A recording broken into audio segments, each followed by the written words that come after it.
Après l'agression du 16 janvier 1917, au sein du parti même,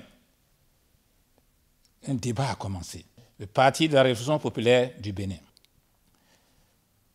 Constatant que nous ne pouvons plus diriger comme avant, il y a eu d'abord 5 tentatives de coup d'État qui ont échoué.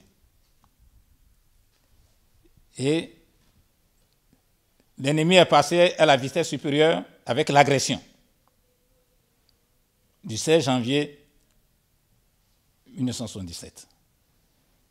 Alors, pour des gens qui sont responsables, conscients des enjeux qu'on appelle la destinée nationale, même si on est au pouvoir, on se pose des questions.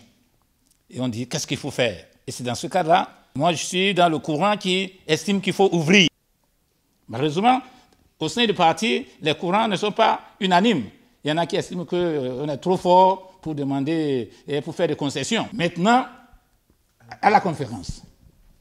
À la conférence, il y a bien sûr, comme vous l'avez vu, au sein du système même, 2 courants qu'on appelle grosso modo. Bon. Et plus qu'on appelle les militaires, ils sont là, attendre le mot d'ordre de leur qu'on appelle chef. Bon. Donc, mais il y a maintenant les autres qui viennent avec leurs exigences. Parce qu'ils savent maintenant que le système est déjà par terre. Donc, ce n'est plus qu'on appelle dans les conditions de force que nous allons à la conférence parce qu'on a traîné. C'est des leçons à tirer. Si vous laissez que les choses pourrissent, avant de négocier, vous ne serez plus en position de faire. Ça se termine toujours en votre défaveur. Mais quand vous prenez l'initiative très tôt, pendant que vous tenez encore qu'on appelle quelque chose, vous avez la chance de négocier et de vous en sortir. Donc, ça, c'est une parenthèse, parce qu'il faut que l'histoire qu'on appelle enseigne le présent pour préparer l'avenir. Donc, c'est ainsi que la conférence est venue.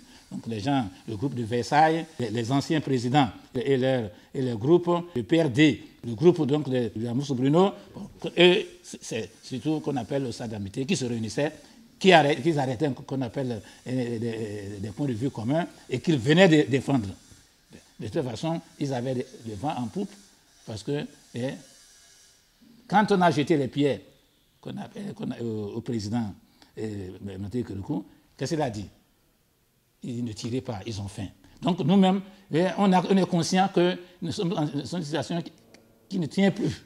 Mais on avait tous les moyens pour forcer. Mais notre chef était un chef qui aime la paix. Et c'est pourquoi, depuis quelque temps, au nom de la Fondation Mathieu Kérékou, j'ai dit il doit y avoir un monument pour le 28 février dans chaque commune. Donc voilà, pour résumer, comment les tractations, en passant par l'agression du 16 janvier, tout ça là, ont contribué, ont convergé pour pouvoir, qu'on appelle, aboutir à une solution que peut donner un homme de paix, la conférence nationale.